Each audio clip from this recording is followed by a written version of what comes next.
Welcome to Discover Indie Film. I'm Jeff Howard, and I have two people with me on the podcast, Olivia Haller and Anna Long. Hey, you two. Hello. Hey. All right, so this podcast is going to be a 4 questions podcast.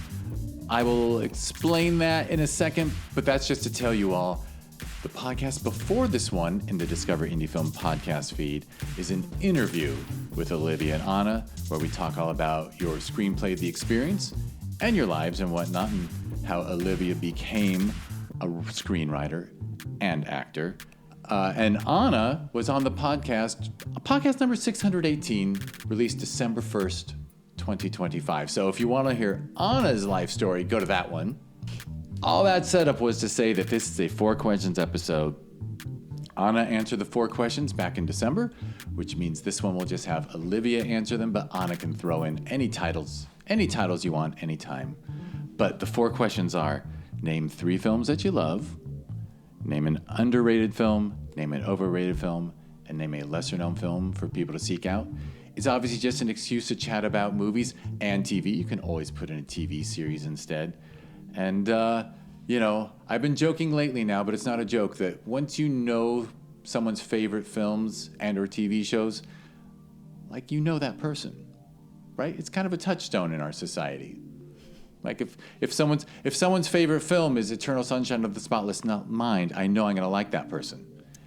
And that was on your list. You're just pandering. I'm pandering. But it is that's one of my favorite movies ever. And when you put it on your favorites, no pressure to include it, but You definitely, I think we were just talking in our last podcast about being precious and how it's like, I think it's a funny, people are the most precious when they're sharing their favorite films or like sitting down and you're like meeting somebody, you're like, oh, okay, this is my favorite, like, are you gonna like it or are you not? It's such a vulnerable little thing because I'm like, I don't know, I don't want to be contrarian, but I'm like, oh, I don't know if you know somebody from their favorite films, but you know a lot about somebody from their favorite, or you know so much more about somebody. Yeah, it doesn't tell you who they are, but I think it might, for me, I assume it means that we'll get along.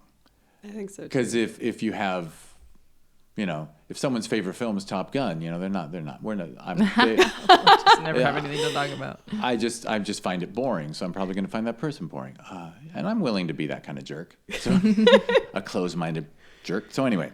Olivia, quick. Take Top Gun off. Top Gun 2. Are there 3 yet? I don't know. Anyway. I'm out. All right. You want to do, Olivia, you want to do your Sure. 3 films that you love? I am going to name all TV shows because I am just more of a TV person. That's what I gravitate towards. I do like movies, but I watch way more TV. It is really hard to pick 3 because there's like ones that have aired that I love that are classics, and there's like all the ones I'm watching right now.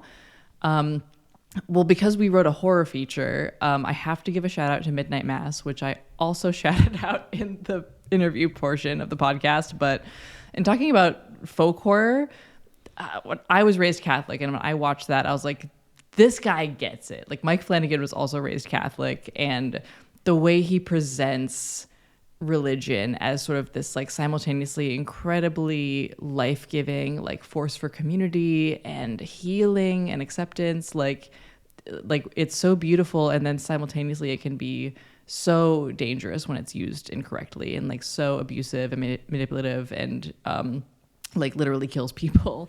And both things are true at the same time. And it's just one of those, it's rarer for a show to really stick with me after I watch it, and that one did. So I haven't rewatched it. I've seen Hill House like 3 times, but it's just like, it's rich and meaty. So I'm like, this is not a casual viewing experience. But I gravitate way more towards heartfelt comedies and dramedies. So I love Ted Lasso. Season 1 was probably like one of my favorite shows I've ever seen. And Somebody Somewhere is probably my 3rd one.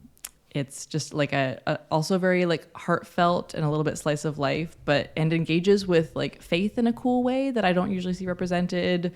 Good queer representation, just like really endearing characters. That's usually my jam. It's a wonderful show.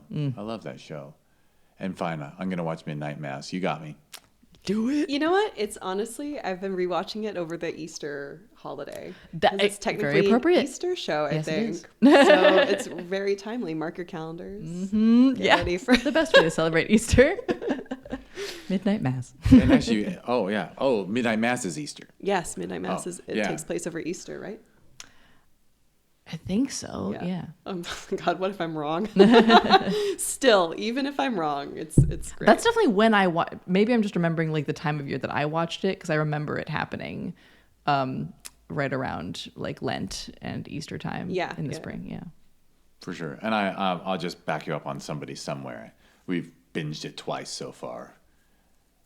Well, season 1 twice. I don't know if we watched season 2 twice, but I hope there's a lot more coming. I hope so too. Excellent. All right.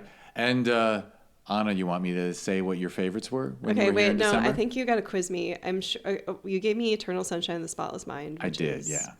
I had the joy of rewatching that with a friend last fall. She'd never seen it before, and I think like it's so funny. She was like, sorry to put my friend on blast, but she was like, if I'd seen this when I was a teenager, it would have been my whole personality. And I was like, well, funny you say that. I saw this when I was a teenager and didn't make it my whole personality. I tried to like mesh it into my soul, and it's informed of every single bit of work that I've done. Every poem I've written, every dance I've made, everything is I have Michelle's visuals in my head. Was the second one, was it Only Lovers Left Alive? Yes. Yeah. I still can't get over. It's still the lock screen on my phone. And I saw Jim Jarmusch present his film Mother, Father, Sister, Brother at Vidiots. And I didn't run into him, but we were at the same bar afterwards, and it like took every fiber in my being to like not come up to him and be like, I've loved your movie forever. Oh my God, I would fanboy so hard on him. He is, okay, I just wanted to mention that because he is as cool as like you think he is. And he's like as cool as every single vampire in that movie, if not cooler. Like I was just like, dang, I don't even really know what aura farming is, but he's done it. Like, just like, so it was so cool to just be near him, and hopefully I'll make a film that he will want to see. So that's kind of where I'm at with Only Lovers Left Alive. I got to rewatch that too. I feel like that's a good, what time of year? I tried to rewatch Eternal Sunshine on my birthday, which is February 15th, because the movie takes place on February 15th. Appropriate. Yeah. So it's like my little birthday movie. I'm vamping because the last one I can't remember. It was Muppet Christmas Carol. Correct. Yes, I win. There you go. You're 3 for 3. Iconic. 3 for 3. And I don't know if I did this in December, but did I nag you to watch Jim Jarmusch's early stuff, Mystery Train and Night on Earth? You'll have to refer to the podcast because I can't remember. But I absolutely will. I really enjoyed Mother, Father, Sister, Brother. It's interesting because it's a triptych, and I don't think it got a lot of like theatrical release. But if you have a chance, I really recommend it.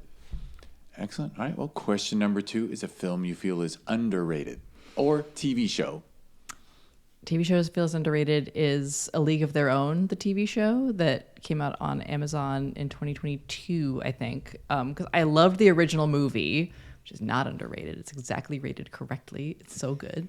And so I was excited for the show, and it just like, it had a huge fan base. I thought it was really well done, and they just didn't renew it. And then they were like, well, we'll give you 4 more episodes. And then they didn't even do that. And so I think they did it dirty. I think it could have ran for a few more seasons. It's always a bummer. Yeah. Excellent. Well, I haven't watched it. Well, now you got it. Now I can add it to the list. Yes. Because I remember the film being delightful. Mm-hmm. I haven't seen it since theaters, though.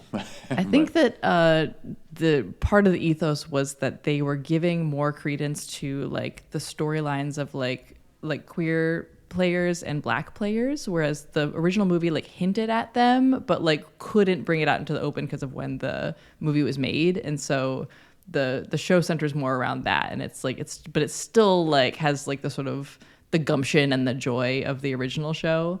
Darcy Carden is in it, and she's fabulous. So that was another big reason I watched it. Another thing I'll rewatch sometimes at night for just to relax is Drunk History. Oh, yeah. and Drunk History did something on the team that's based on. Yeah. So there you go. And that reminded me of it. All right. Can I add like a new underrated one? Of course. Because it's award season when we're taping this. I just wanted to shout out The Testament of Anne Lee, which I think, I mean, it seems silly to like shout out to like this little known like studio movie starring superstar Amanda Seyfried, but I think it was really, really spectacular, and as a dancer, like it takes a lot to impress me for really artful integration of dance and performance and story and writing and cinematography. It's such and also it's I feel like it's very appropriate because it's an exploration of faith and and the power and like the spiritual food like religion can give us, but also how much it can really take away. Yep. Yeah, Amanda Seyfried is incredible in it, and I wish she was nominated for an Academy Award, honestly, because that was really wonderful. And shout out to everybody who danced and worked on it. Excellent. You want me to name what your underrated was? Yeah, what did I say? Barb and Star? Yes, I still Go stand. to Vista Del Mar. I still stand by it. I won't say any more, but agreed. Fair I enough. agree with myself. You agree with You yourself? go past self. Just watch it. All right. And now the question I won't let go of because it's fun. It's fun to. And again, it's not about throwing shade. Sometimes it's something that you absolutely thought was excellent, but it still didn't deserve. And well, anyway, overrated. You want to name something overrated? I think the TV show How I Met Your Mother is overrated. We talked about this a little bit in the car too, but it just doesn't hold up. Like, I think it's a little misogynistic, and I tried to watch it in my 20s. It came out when I was in like 8th grade, and I remember watching season 1 and thinking it was hilarious and so funny, and I kind of fell off. And then I was like, oh man, everyone loves this show. I'm gonna binge it. It's gonna be a new comfort watch, and I could not get through it. There was like that one episode where like I think Barney and Ted date the same girl, and then each time they date her, they see like the other guy like literally like dancing on her and like being like she was with me, and I was like, this is disgusting. I can't watch this, and I just don't think it presents women very well. And so, sorry for everyone whose comfort watch it is, but I don't like it. Do you watch Shrinking? No. Oh, if you like Ted Lasso, you should get it. Okay. I feel like it's a Jason Segel vehicle, and it's I do love Jason Segel. Okay, great. Then you're gonna love this. Killed it in the Muppets. But they're recently somebody from How I Met Your Mother has been appearing as a guest star, and I got like How I Met Your Mother like PTSD. Flashbacks. Yeah. I was like, wait, this is weird, but it's actually quite lovely. Yeah, and I do appreciate the sort of like the buddy comedy elements and the like inside, like the fact that they all have those like the games that they play or like inside jokes among the friend group. Like there's so many fun elements to it. It's just like there's other sitcoms that are not as problematic. It's a little cringy. Yeah. I never liked it actually. Oh, great. But what are you gonna do? But I'm aware that it was kind of popular. Like what you like. Yeah, exactly. All right, one last question, which is a lesser known film or TV series for people to seek out. Well, it also only ran for one season. It's called Clean Slate on Freevee, R.I.P. Freevee. But it had Laverne Cox. It was the last Norman Lear sitcom he did before he died, and it's about a trans woman who comes home to Alabama and reconnects with her dad for the first time since transitioning, and it's like so joyful and sweet, and is like it's kind of a comp to the TV show that I'm currently producing, and I just love Laverne Cox, and I think that it also got really good reviews, and it just Amazon like killed all their freebie shows that they did for no reason because they like weren't performing high enough, and it's like you're supposed to let TV shows find their audience and marinate, and Totally. I was very upset about that, but it like. Also, I will say the queer characters aren't the only things ending too early. There's like a lot of queer shows that I think are pulled too early. So I think I'm here for them having longer seasons, but I think Clean Slate is still worth checking out if it's available on the internet somewhere. Yeah, it wasn't Freevee. That was like a that was like a separate app/channel that Amazon tried. Yeah. And they didn't just suck everything into Prime Video, huh?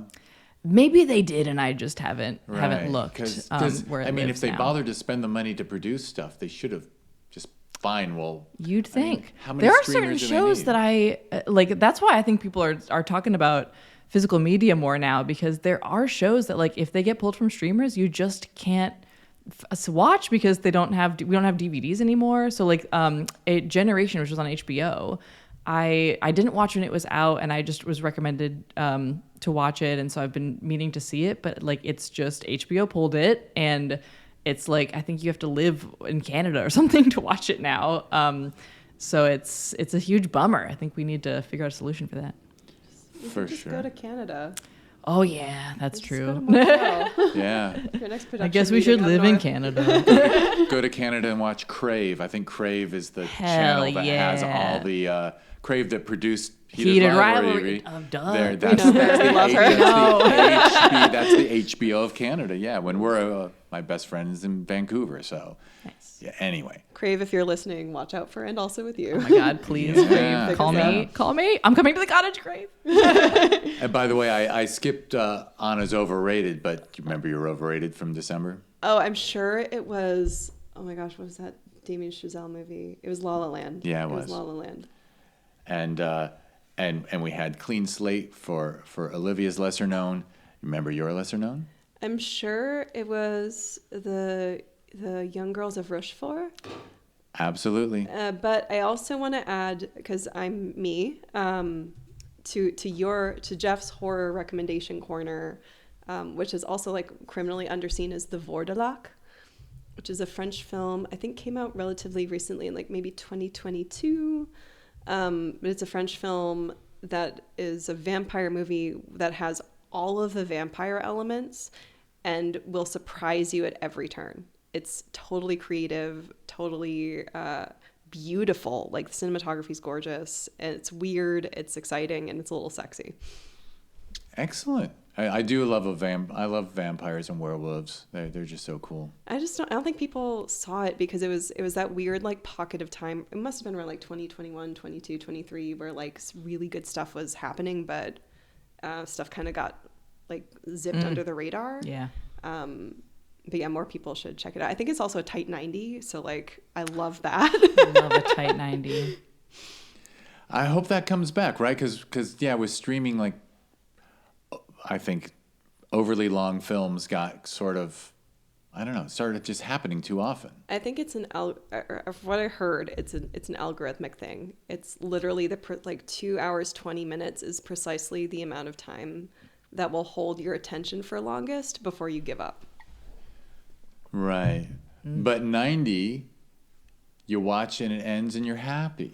You don't need a break. It's just, I think every story can be told in 90 minutes. I mean, we were talking about like one battle after another too, and like don't get me wrong, I love a long like journey. Like my other favorite is like from childhood is like enjoying all of the Lord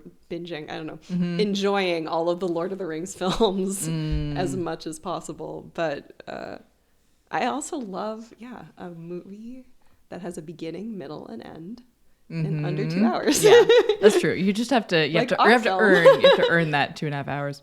We could probably, I think the experience is 100 pages.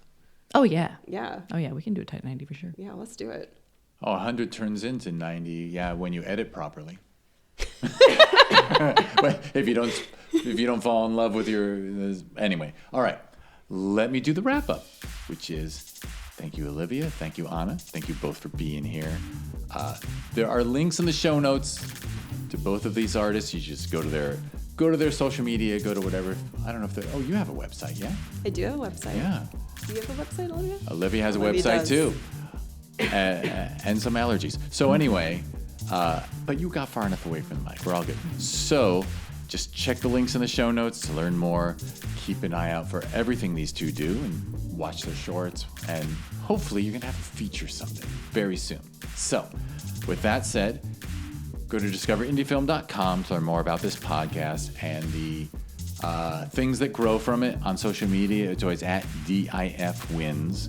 If you go to discoveryindiefilm.org, that is a nonprofit that runs 2 film festivals in the LA area. Sherm Oaks Film Festival every winter, Film Invasion LA every summer. It's funny, I'm always an overshare.